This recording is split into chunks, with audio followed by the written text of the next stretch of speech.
Gophers out at North Carolina in Chapel Hill. Really good football team. They're going to win a lot of games in the ACC. They were in the ACC championship last year. But when you look at coming back, I think everybody had that bad feeling in their stomach because we felt we coulda, woulda, shoulda, right?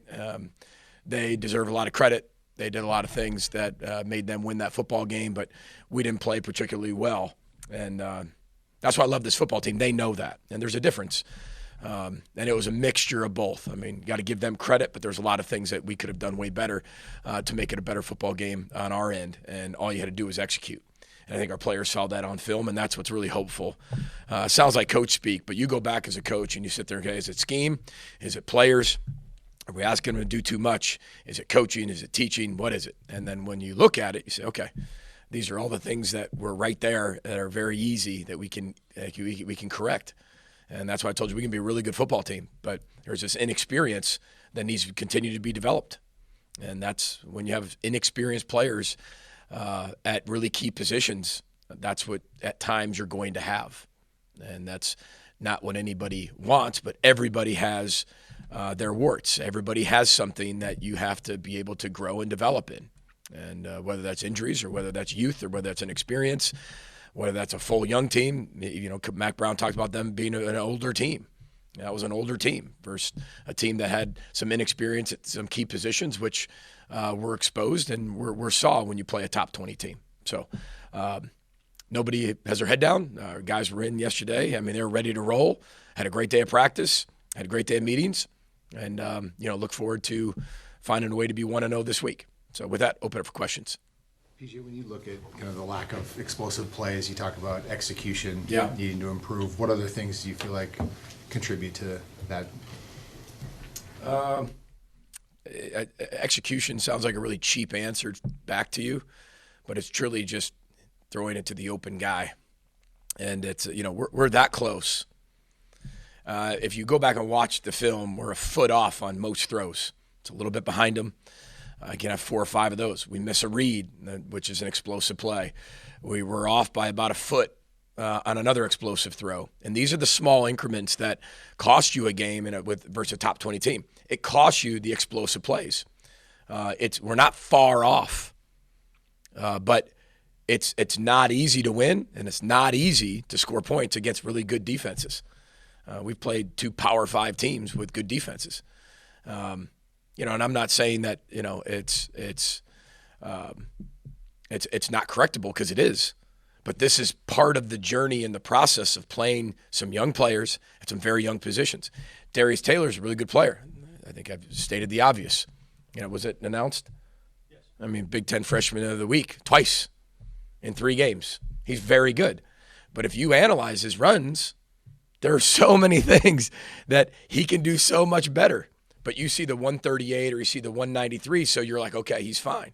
No, he's got to develop just like everybody else. And we can be even better in the run game if we would do just X, Y, and Z. We're that close there. Well, as a quarterback, as Ethan stated in his press conference, he's got no problem taking accountability. But he's, his 8th game total and first year being a starter? I mean, if you expected that to come out like Joe Montana all of a sudden just because – you got to go through the failing. There's a step of being a developmental program. You cannot skip failing. And I'm talking about game time failing. I'm not talking about spring ball practice 4 failing. I'm not talking about, spring game failing. I'm talking about live game rep failing. It's the only way you grow. And as a developmental program, I choose to go through that. Some people don't choose that. That's okay. That's not right or wrong. I choose to run this program through a developmental program way, and you're going to have those. I said that at the beginning of the year. I said that in January to all of you. We have really good experience, and then we have inexperience. What does inexperience breed? There's going to be a lot of ups and downs. There's going to be some failings, right? How high and how drastically down those are, that's up to us. But to answer your question, Andy, we're that close.